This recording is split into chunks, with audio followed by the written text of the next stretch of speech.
बच्चों, मैं कुश कुमार और आप देख रहे हैं बायोलॉजी वाला। बायोलॉजी वाला पर आपका स्वागत है।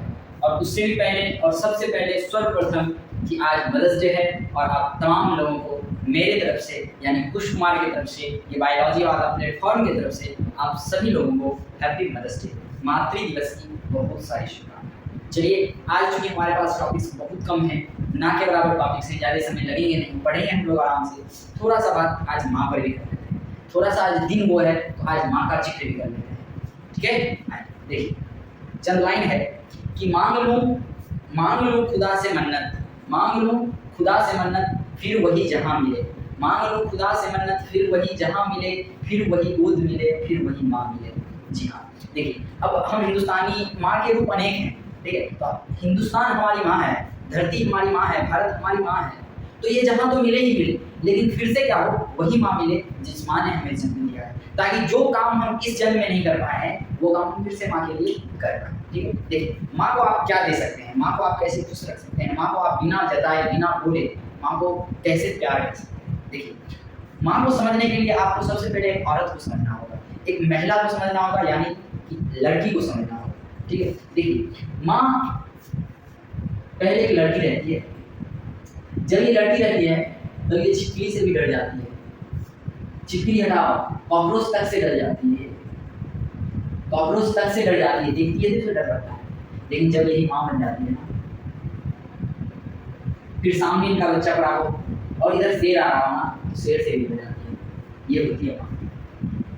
लेकिन लड़की से, एक भोली भाली लड़की से, इतनी समर्पित, इतनी जिम्मेदारी से माँ का रोल कैसे अदा करती है। देखिए जिस समय किसी बच्चे का जन्म होता है ना, तो उस समय सिर्फ बच्चे का जन्म नहीं होता, उस बच्चे के साथ साथ एक माँ भी जन्म लेती है। जब तक बच्चे नहीं है तब तक आप माँ नहीं है। आप माँ कब कहलाए, जब आपके बच्चे कोई माँ कहने वाले हो तब आप माँ हैं। समझा हमारे को। तो ठीक इसी तरह क्या हुआ कि जिस समय एक लड़के या लड़की का जन्म होता है, या यूँ कहें कि जब बेटा या बेटी का जन्म होता है, उसी के साथ एक माँ का भी जन्म होता है। और फिर दास्तां यहाँ से शुरू होता है, किस तरह से उस छोटे से बच्चे के साथ माँ कभी दोस्त बनती है, किसी गलत रास्ते पर नहीं चले जाए इसके लिए क्या डांट लगाती है, उस डांट के बाद कितने दुलार से माँ उसको मनाती है कि रूठ भी ना जाए, गलत असर भी ना पड़ जाए। इन सारी कहानी को ढालती है माँ। चूँकि ये कितनी भी तरह से हम एक्सप्लेनेशन आपको कर दे, हम आपको बायोलॉजी पढ़ा सकते हैं, हम आपको फिजिक्स पढ़ा सकते हैं, हम आपको केमिस्ट्री पढ़ा सकते हैं, उसको समझाने का एक से एक ट्रिक भी दे सकते हैं, लेकिन माँ को मैं समझा सकूँ इतनी हमारी हैसियत नहीं है। दुनिया की सभी माँओं को मेरा प्रणाम है, मैं कुश कुमार सभी माँओं को झुककर प्रणाम करता हूँ, और उनके डेडिकेशन के लिए जहाँ भी हैं, जैसे भी हैं, जिस तरह से अपने बच्चों को डेडिकेट कर रही हैं अपने आप को, उनके लिए मैं हमेशा शुक्रिया और हमेशा शुक्रिया। धन्यवाद। हमारी जिक्र पिछले चैप्टर में चल रही थी रिफ्रैक्शन की, और रिफ्रैक्शन में हम लोग लेंस की बात कर रहे थे, और लेंस की बात करते हुए हम लोग रे डायग्राम और इमेज फॉर्मेशन तक पहुँच गए थे। ठीक है, आज जो मुख्य बातें होंगी हमारी वो होंगी, जो टॉपिक आज हम लोग डील करेंगे। First one is sine convention, second one is lens formula,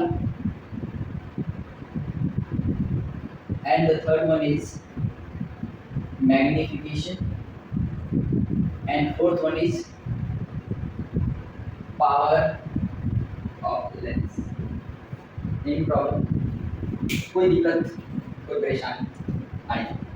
देखिए मैंने पिछले लेक्चर में भी आपसे कहा कि इन सारे टॉपिक में कुछ रह ही नहीं गया है, क्योंकि आप मिरर को बहुत अच्छे से पढ़ कर आ रहे हैं। ध्यान सुनिएगा, इस टॉपिक में तब कुछ नहीं रह गया है जब आप मेरे पिछले लेक्चर्स को देख के आ रहे हैं।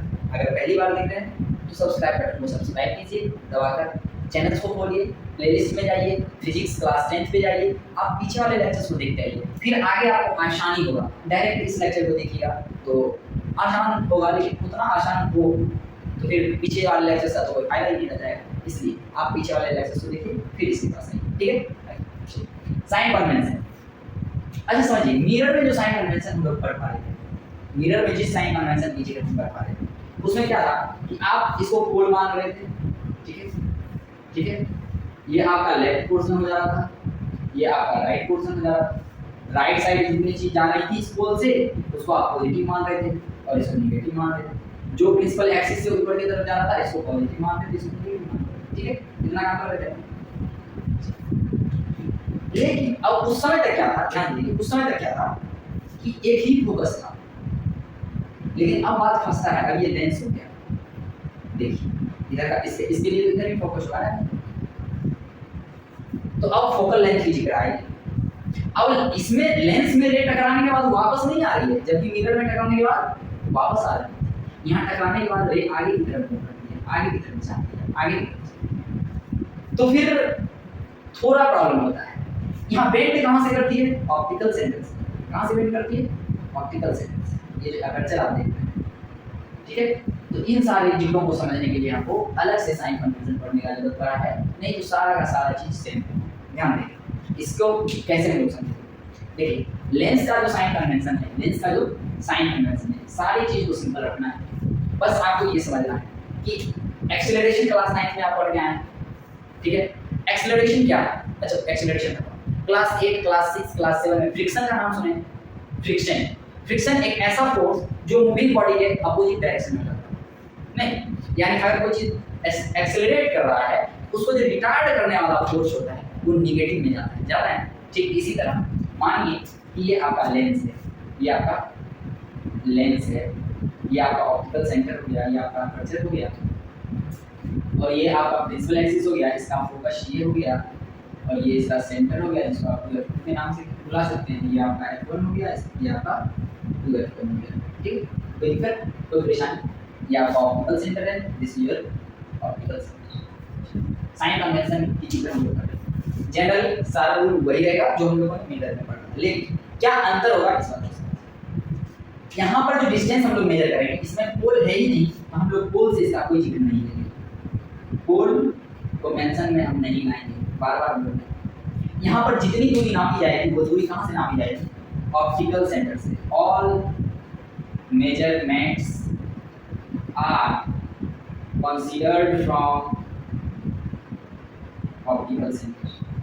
पहला रूल जिसको आप दिमाग में रखिएगा, सारे के सारे जितने भी हैं वो क्या होगा?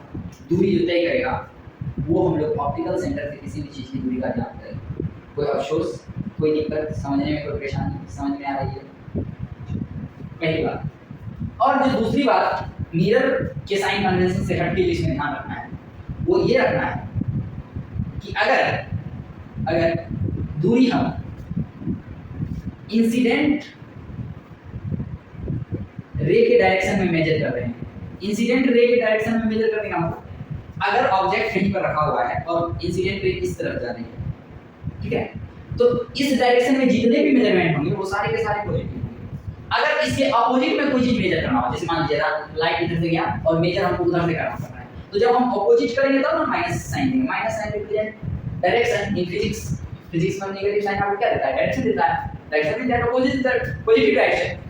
इसके कहने का मतलब क्या, अगर इंसिडेंट रे आ रहा है और उसी डायरेक्शन में अगर हम मेजरमेंट ले रहे हैं तो ये हमारा पॉजिटिव होगा, और अगर इंसिडेंट रे इधर जा रहा है लेकिन हमको इस सेंटर से इधर की दूरी नापनी पड़ रही है तो ये क्या हो गया कि अगर सेम डायरेक्शन है तो पॉजिटिव, अगर इंसिडेंट के अपोजिट हो रहा है इसको नेगेटिव सिंबल से। इतना बात समझने में किसी को प्रॉब्लम है, कहीं भी प्रॉब्लम है तो एक बार पूछो। कोई दिक्कत, कोई परेशानी, कोई संभावना? जैसे इस बात को समझिए कैसे समझते हैं। जैसे मान लीजिए अभी आपके सामने है कॉन्वेक्स लेंस। आप जानते हैं कि कोई रे पैरेलल जाएगा, कोई रे पैरेलल जाएगा प्रिंसिपल एक्सिस से, तो टकराने के बाद बेंड जो करता है वो क्या करता है? फोकस करता है, ठीक है। दूसरा रे अगर ऑप्टिकल सेंटर से आता है, आप ऑप्टिकल सेंटर से पास करवा देते हैं और इधर कहीं आपको बनता हुआ नजर आता है, ठीक, कोई दिक्कत? ठीक है। तो अब जो यहाँ से आप फोकल लेंथ लीजिएगा, अब यहाँ से जो आप फोकल लेंथ लीजिए, तो आप क्या कर रहे हैं कि जिधर हमारा लाइट गया, जिधर हमारा लाइट गया, जिधर रे फॉल कर रहा था, यानी इंसिडेंट रे जिस डायरेक्शन में था उसी डायरेक्शन में आप फोकल लेंथ ले रहे हैं। जिधर इमेज बनेगा उधर आपको फोकल लेंथ निकालने की जरूरत पड़ेगी। तो क्या कर रहे हैं आप कि जिधर आपने क्या करना, रे को फॉल कराया, उसी दिशा में आप क्या कर रहे हैं? ऑप्टिकल सेंटर से फोकल लेंथ निकालने की कोशिश कर रहे हैं। तो ऐसी केस में क्या होगा कि कॉन्वेक्स केस में फोकल लेंथ जो होगा, कॉन्वेक्स केस में फोकल लेंथ जो होगा, फोकल लेंथ जो होगा ये पॉजिटिव होगा। याद रखें, कॉन्वेक्स के केस में, कॉन्वेक्स लेंस के केस में, यानी कन्वर्जिंग लेंस के केस में, कन्वर्जिंग लेंस के केस में फोकल लेंथ जो होगा, फोकल लेंथ जो होगा ये ऑलवेज पॉजिटिव। कोई दिक्कत, कोई दिक्कत, कोई परेशानी है तो बताओ। लेकिन ध्यान दीजिए, कॉन्वेक्स के केस में ऐसा नहीं होता। कॉन्वेक्स के केस में ये निगेटिव है। तो निगेटिव क्यों हुआ? क्योंकि सिंपल सी लॉजिक है, अगर लाइट इधर से जा रही है तो हमको कहीं इधर मेजर करना पड़ा होगा, इस ऑप्टिकल सेंटर से पीछे आना पड़ा होगा कि चलो भैया देखते हैं कि किधर इमेज बन रहा है। तो सिंपल सी बात है, सिंपल सी बात है। उसमें वर्चुअल इमेज बनता है। जैसे देखिए, हम आपको दिखाने की कोशिश करते हैं, हम आपको दिखाने की कोशिश करते हैं, हम आपको दिखाने की कोशिश करते हैं। क्या देखिए, मान लीजिए, सपोज कीजिए ये आपका कॉन्केव लेंस है, ये इसका ऑप्टिकल सेंटर है, इस तरह से इसका ये फोकस है, इसका ये सेंटर है, इसका ये फोकस है और इसका ये सेंटर। ऑब्जेक्ट मान लीजिए कहीं आप रखिएगा, तो ये क्या होगा कि यहाँ से आपको डिफ्लेक्ट होता हुआ नजर आएगा क्या, और इधर कहीं आप मिलाने की कोशिश कीजिए इस तरह से, ठीक है। तो आप क्या करते हैं, इसका इमेज देख रहे हैं, इस ऑप्टिकल सेंटर से पीछे कहीं कटने का आवाज हो रहा है, तो कहीं पीछे कटने की आवाज हो रही है। तो इसका मतलब अब जो आप इमेज डिस्टेंस निकालिएगा, इमेज डिस्टेंस निकालिएगा, वो आपको पीछे आना पड़ेगा। दैट मींस आपको लेंथ जो लेना पड़ेगा, फोकल लेंथ जो लेना पड़ेगा, वो आपको इस ऑप्टिकल सेंटर से पीछे लेना पड़ेगा। यानी लाइट की डायरेक्शन ये है और आपको मेजर करने के लिए ऑप्टिकल लेंस सेंटर से अपोजिट आना पड़ेगा, opposite to the incident ray आना पड़ेगा, जिसके कारण कॉन्केव लेंस में हम लोग फोकल लेंथ को नेगेटिव देखना सकते हैं। कोई दिक्कत? कितना बात में कोई दिक्कत है बताओ? कोई दिक्कत है तो बताओ, जल्दी नोट करेंगे, जल्दी, जितना जल्दी आप कर सकते हैं। साइन कन्वेंशन हमारा, हाँ ये बात और अगर मान लीजिए प्रिंसिपल एक्सिस से ऊपर होता है तो पॉजिटिव होगा, प्रिंसिपल एक्सिस से नीचे होता है तो नेगेटिव होगा।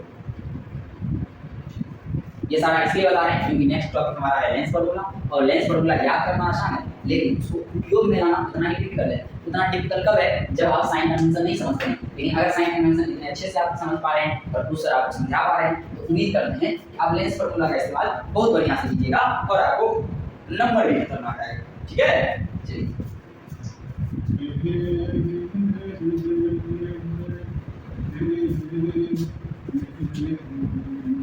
ठीक है। नसीब में नहीं आज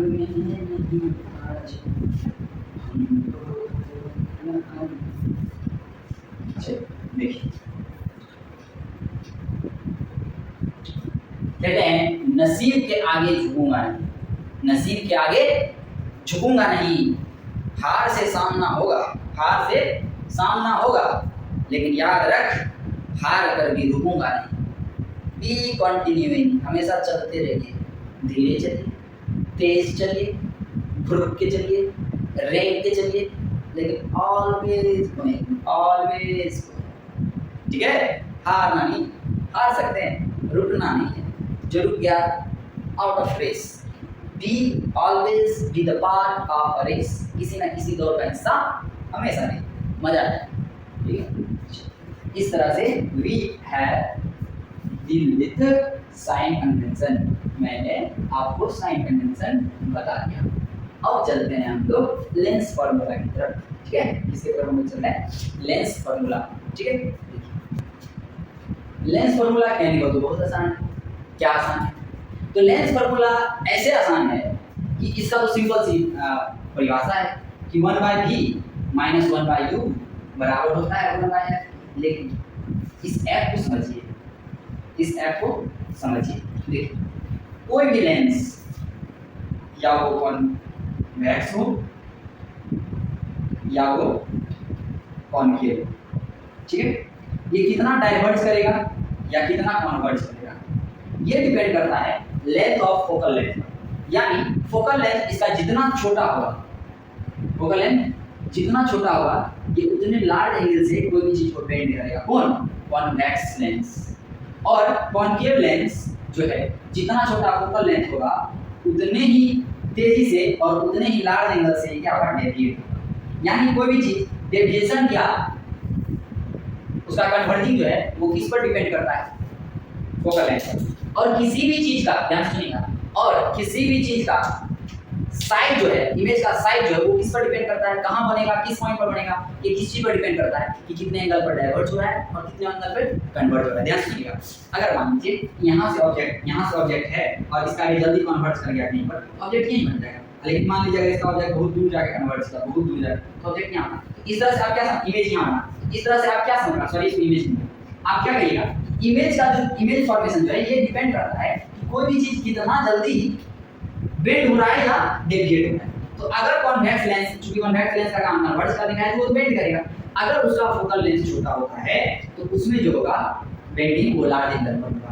अगर कॉनकेव लेंस में इसका फोकल लेंथ छोटा होता है तो डेविएशन जो होता है वो लार्ज एंगल पर होता है। एक्चुअली ये जो लेंस फार्मूला आप देख रहे हैं, ये लेंस फार्मूला आपको यही कहता है कि इमेज ये जो है ये एक रिलेशन देता है आपको, किसका किसका रिलेशन देता है, तो फोकल लेंथ के साथ रिलेशन देता है किसका, इमेज डिस्टेंस, इमेज डिस्टेंस और ऑब्जेक्ट डिस्टेंस का रिलेशन देता है किसके साथ, फोकल लेंथ के साथ। समझिए, देखिए फॉर्मूला कुछ नहीं करता है, फॉर्मूला इजीली से आपको याद रहेगा। दिक्कत यहाँ पे साइन कन्वेंशन करता है, आपको आसानी से याद रहे इसके लिए तो हम आपको समझा चुके हैं क्यों माइनस लेते हैं, क्यों प्लस लेते हैं, कहाँ पर माइनस लेते हैं, कहाँ पर प्लस लेते हैं। लेकिन अगर आप इतना भी नहीं कर सकते हैं तो आप इतना याद रखिए कि फोकल लेंथ जो यहाँ पर आप देख पा रहे हैं, अगर ये क्वेश्चन कॉन्वेक्स लेंस का होगा, अगर कॉन्वेक्स लेंस का होगा तब जो फॉर्मूला हम लगाएंगे वहाँ पर हम प्रयोग कर देंगे कि फोकल लेंथ को पॉजिटिव मान देंगे, फोकल लेंथ को क्या मानेंगे, पॉजिटिव मानेंगे। अगर यही केस कॉनकेव लेंस के साथ मिलेगा तो फोकल लेंथ को हम लोग नेगेटिव मानेंगे। कोई दिक्कत, कोई परेशानी, कोई दिक्कत, चलिए इतना बस समझ। अब थोड़ा हम लोग अब लेंस फार्मूला आप समझ गए। अब जो आपको समझना है, अब जो आपको समझना है वो समझना है मैग्नीफिकेशन। मैग्नीफिकेशन मैग्नीफिकेशन समझिए, मैग्नीफिकेशन भी कुछ नहीं है, मैग्नीफिकेशन भी कुछ नहीं है, क्योंकि मैग्नीफिकेशन पीछे आप करा रहे हैं। मैग्नीफिकेशन बराबर क्या होता है, हाइट ऑफ इमेज बटा हाइट ऑफ ऑब्जेक्ट। यहाँ भी वही है, मैग्नीफिकेशन बराबर क्या है, हाइट ऑफ इमेज बटा हाइट ऑफ ऑब्जेक्ट। यहाँ पर चूंकि आप देख रहे थे कि कभी रियल कभी इन्वर्टेड बन रहा था, जिसके कारण मैग्नीफिकेशन को हम लोग माइनस में ले रहे थे, माइनस डी बाई यू ले रहे थे, नहीं ले रहे थे, ले रहे थे ना, ठीक है। इसी तरह से यहाँ पर देखिए, यहाँ पर क्या है कि मैग्नीफिकेशन जो है आप क्या चीज लीजिएगा, डी बाई यू कर लीजिएगा, माइनस हट जाएगा, यहाँ डायरेक्ट पॉजिटिव हो जाएगा। आप यहाँ पर क्या सकते हैं, मैग्नीफिकेशन बराबर हाइट ऑफ इमेज बटा हाइट ऑफ ऑब्जेक्ट बराबर डी बाई यू कर सकते हैं, नहीं कर सकते, हाँ। हाइट ऑफ ऑब्जेक्ट डी बराबर हाइट ऑफ इमेज यू, ये भी फार्मूला बनकर आपके सामने आता है, आएगा कि नहीं आएगा, आएगा, ठीक है। अगर डायरेक्ट ऐसे निकालना हो तो डी बराबर क्या हो जाएगा, हाइट ऑफ यू बटा हाइट ऑफ ऑब्जेक्ट। इस तरह से आप डेरिवेशन कर सकते हैं। समझ में आ रहा है? कोई प्रॉब्लम है तो हमसे पूछने की कोशिश करें, कृपया करके हमसे पूछें। कोई प्रॉब्लम है, कोई प्रॉब्लम है, कोई प्रॉब्लम है, नहीं है, हम पूछ दिए तो भी प्रॉब्लम हो जाएगा। कोई दिक्कत है? चलो जल्दी लिख, दिक्कत नहीं है तो इसको लिख, फिर हम क्वेश्चन लेते हैं। जल्दी लिख, जल्दी जल्दी, जितना जल्दी लिख सकते हो आप लिखो। चलो, now we have to deal with power. ये पावर क्या है? देखिए, पावर का मतलब आप क्या समझते हैं, जनरल पावर का मतलब आप क्या समझते हैं? पावर का मतलब जनरली आप कह सकते हैं क्षमता। तुम्हारे पास इतना पावर है क्या, तुम्हारे पास इतना क्षमता है क्या? क्षमता मतलब होता है आप किसी काम को कितने जल्दी कर सकते हैं, किसी काम को कितने रफ्तार से कर सकते हैं, यही तो पावर है। जैसे वर्क डन में आप पढ़ेंगे, रेट ऑफ डूइंग वर्क, यानी किसी काम को किसी गति से करने की क्षमता को ही तो पावर कहते हैं, ठीक है। तो उसी तरह से यहाँ पर क्या है कि ये है पावर और ये है लेंथ का, इसका भी कुछ ना कुछ क्षमता होगा कि नहीं होगा। तो इसका पावर क्या, किसी लेंस का पावर क्या हो सकता है? लेंस का काम क्या है, या तो किसी चीज को कन्वर्ट करना या किसी चीज को डाइवर्ट करना। तो सिंपल सी बात है, किस क्षमता से वो किसी चीज को कन्वर्ट कर रही है, किस क्षमता से किसी चीज को डाइवर्ट कर रही है, इसको जिस चीज से हम लोग दर्शाते हैं उसको पावर कहते हैं। कोई दिक्कत नहीं ना? चल देख, power it is simple term used to express the degree of converging and diverging achieved by lens। किसी लेंस के द्वारा किसी रे ऑफ लाइट को कितने डिग्री ऑफ एंगल पर कन्वर्ज किया गया या डाइवर्ज किया गया, इस चीज को हमको किसी चीज में एक्सप्रेस करना होता है तो हम पावर में एक्सप्रेस करते हैं। कोई दिक्कत, कोई परेशानी नहीं होना चाहिए। तो अगर ध्यान दीजिएगा तो अभी थोड़ी देर पहले हम आपको बताएं कि ये जो कन्वर्जिंग और डाइवर्जिंग जो होता है ये किस पर डिपेंड करता है? फोकल लेंथ पर ना। जितना छोटा फोकल लेंथ उतना शार्प एंगल, उतना लार्ज एंगल से रेडिएशन होगा कॉन्वेक्स में। कॉन्केव में जितना छोटा फोकल लेंथ उतने ही ज्यादा तेजी से क्या होता है? डाइवर्ज होता है। उसमें कन्वर्ज नहीं होता, उसमें डाइवर्ज होता है। कोई दिक्कत? तो ठीक इसी कन्वर्जिंग। तो फोकल लेंथ पर डिपेंड क्या? कन्वर्जिंग और डाइवर्जिंग। और कन्वर्जिंग और डाइवर्जिंग की क्षमता को हम लोग पावर कहते हैं। That means power is directly, अभी हमको नहीं मालूम है कि डायरेक्टली डिपेंड है कि इनडायरेक्टली डिपेंड है। ठीक है, पावर इज डायरेक्टली और indirectly depend on focal length. अभी बस इतना बात समझिए। अब डायरेक्टली है कि इनडायरेक्टली इस बात को हम प्रूव करने की कोशिश कर रहे हैं। तो अभी आप देखिए कि जितना छोटा फोकल लेंथ उतना लार्ज एंगल से बेंडिंग होता है, और जितना छोटा फोकल लेंथ उतने लार्ज एंगल पर डेविएशन होता है। ठीक है, तो छोटा था तो लार्ज हुआ, इसका मतलब बड़ा होगा स्मॉल होगा। कोई दिक्कत? कोई दिक्कत? इसका मतलब इनवर्सली प्रोपोर्शनल होगा। यहाँ पर हम लोग लिखेंगे power is inversely proportional of power is inversely proportional of focal length. Power is inversely proportional of focal length. कोई दिक्कत, कोई परेशानी है तो बताओ। पावर जो है ये इनवर्सली प्रोपोर्शनल होता है फोकल लेंथ के। चलिए अब समझिए, पावर का जो ऐसा यूनिट होता है ना उसको डायोप्टर में लिखते हैं। अब बेटा सर ये डायोप्टर क्या होता है? अरे यूनिट है, यूनिट। जैसे एक दर्जन, दर्जन का मतलब सेंस हो गया, हाँ केला से बात हो रहा है। एक केजी, हाँ वेट से बात हो रहा है। तो जैसे ही किसी चीज में आपको डायोप्टर मिल गया ना, दैट मींस आप पावर की बात कर रहे हो और ये पावर लेंस की बात कर रहे हो। समझ आ रहा है? समझ आ रहा है? तो कोई आपसे पूछे कि एक डायोप्टर का मतलब क्या होता है? What do you mean by 1D? एक डायोप्टर का मतलब कहिएगा भैया 1D कहने का मतलब हो गया कि लेंस का जो फोकल लेंथ है ना वो 1 मीटर का। ठीक है, यहाँ पर -1 है, दैट मींस ये नीचे जाएगा फोकल लेंथ। समझ आ रहा है? समझ आ रहा है? अब भैया सर डायरेक्ट हमको कैसे पता चलेगा कि आंख में कॉन्केव लेंस लगा हुआ है कि आंख में कॉन्वेक्स लेंस लगा हुआ है? सर डायोप्टर पता रहेगा तब ना। सुनिए सुनिए मेरे दोस्त, अच्छे से सुनिए।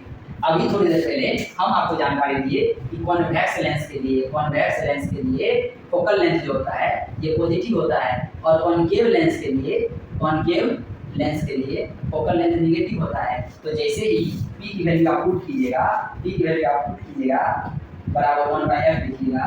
तो अगर कॉन्वेक्स लेंस की घटना रहेगी तो प्लस में आएगी, इसकी वैल्यू आएगी कि नहीं आएगी? अगर कॉन्केव लेंस रहेगी तो इसकी वैल्यू माइनस में आएगी नहीं आएगी?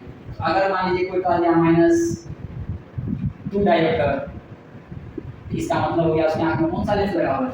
कॉन्केव लेंस लगा हुआ है। कोई कह दिया +2 डायोप्टर, इसका मतलब उसके आंख में कौन सा लगा हुआ है? कॉन्वेक्स लगा हुआ है। ठीक है, कॉन्वेक्स कहने का मतलब हो गया कि आपका फोकल लेंथ पॉजिटिव है। फोकल लेंथ इसमें कितना होगा? किसी का पावर आपको दिया हुआ है 2 डायोप्टर दिया हुआ है, फोकल लेंथ कितना दी? तो पावर की जगह पर 2.0 लिखेंगे कि नहीं लिखेंगे? बराबर में लिखेंगे 1/4 फोकल लेंथ है। तो फोकल लेंथ का मल्टीप्लाई आ जाएगा, हो जाएगा 0.5। कोई दिक्कत, कोई परेशानी तो पूछिए। अगर परेशानी नहीं है तो क्वेश्चन को सॉल्व करने के लिए तैयार रहिए।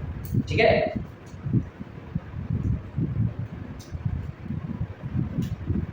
चलिए देखिए इस तरह से हम लोग क्या कर रहे हैं कि पावर टॉपिक को भी हम लोग इन कर रहे हैं, और ऑलमोस्ट आपका लाइट खत्म हो रहा है।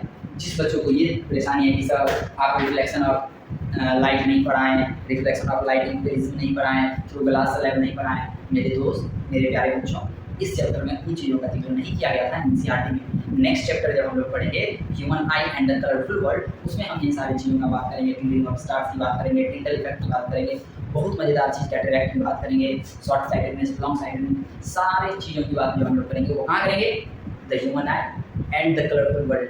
आज हमारी कहानी यहीं तक आपके साथ थी, और इसमें आप देखिए कि पावर ऑफ कॉन्वेक्स लेंस जो होगा वो क्या होगा? पॉजिटिव होगा, और पावर ऑफ कॉन्केव लेंस जो होगा वो नेगेटिव होगा। इन सारी चीज़ों को देखते हुए हमको ये लगता है कि अब लाइट चैप्टर में आपको कोई परेशानी नहीं होनी चाहिए। देखिए आपको लगता होगा कि कितना जल्दी जल्दी सर चैप्टर खत्म करते हैं। नहीं, हम चैप्टर खत्म नहीं करते हैं। एक्चुअली बात क्या होता है ना कि आप उतना ही सामान उठाइए ना जितना में आपका काम हो जाए। बहुत हंसूतने के चक्कर में वो भी छूट जाएगा जिसको रहना चाहिए था। समझा ना बात? इसलिए आप उन चीज़ों को उठा लीजिए जिससे आपका काम चल जाए, बोर्ड में अच्छा कर जाइए, आप कॉम्पिटिटिव एग्जाम में अच्छा कर जाइए, और क्या मतलब। फिर उसके बाद जब सेटल हो जाइए, बुक पढ़ने का मन करता है तो बैठ के पढ़ते रहिए। कोई दिक्कत, कोई परेशानी, कोई भी परेशानी हो आप हमारे व्हाट्सएप नंबर पर 91998003 91998003 पे व्हाट्सएप करें और अपना डाउट हमसे कभी भी पूछ सकते हैं। और 24/7 में आप जिस दिन भी फ्री हो आप हमें व्हाट्सएप करेंगे, आप एक्सप्लेनेशन दे देंगे, या आप कमेंट सेक्शन में लिख दीजिए कि सर इस पॉइंट पर इस जगह पर हमको कंट्राडिक्शन है, इसको क्लियर देखिए। सबसे बड़ा चीज़ है कंट्राडिक्शन क्लियर होना, और हमको लगता है कि इस चैप्टर का सारा कंट्राडिक्शन आपका क्लियर हो गया होगा। जो अब तक इससे पहले वाले लेक्चर या कहीं भी आप देख रहे होंगे, कहीं भी आप पढ़ रहे होंगे, तो वहाँ जो नहीं क्लियर हो पा रहा होगा उसको यहाँ क्लियर करने की गारंटी आपको बायोलॉजी वाला देता है और आपका अपना क्वेश्चन। ठीक है, इसके अलावा हमारा कोई यूट्यूब चैनल नहीं है, आप इधर उधर यूट्यूब वाले चैनल पर मत फंसिएगा। सिर्फ बायोलॉजी वाला ही हमारा एक चैनल है जिसके थ्रू हम आपको सारा फिजिक्स केमिस्ट्री बायोलॉजी आपको उपलब्ध करवाते हैं। ऐसा नहीं है कि हम बायोलॉजी वाला है तो हम सिर्फ बायोलॉजी पढ़ा रहे हैं। बायोलॉजी सिर्फ हम 11th और 12th को पढ़ाते हैं और नीट वाले को, लेकिन 10th तक हम सारे सब्जेक्ट पढ़ाने में सक्षम हैं तो हम पढ़ा पाते हैं। ठीक, जिस दिन लगेगा कि बच्चे हमसे संतुष्ट नहीं है, आपकी डिमांड पर ऑन डिमांड आपके लिए टीचर हम अवेलेबल करवा देंगे, ये हमारी बात है। ठीक है, शुक्रिया, धन्यवाद, आदाब, सत श्री अकाल। फिर मिलते हैं नए लेक्चर्स के साथ, नए चैप्टर्स के साथ, नए वीडियो। धन्यवाद।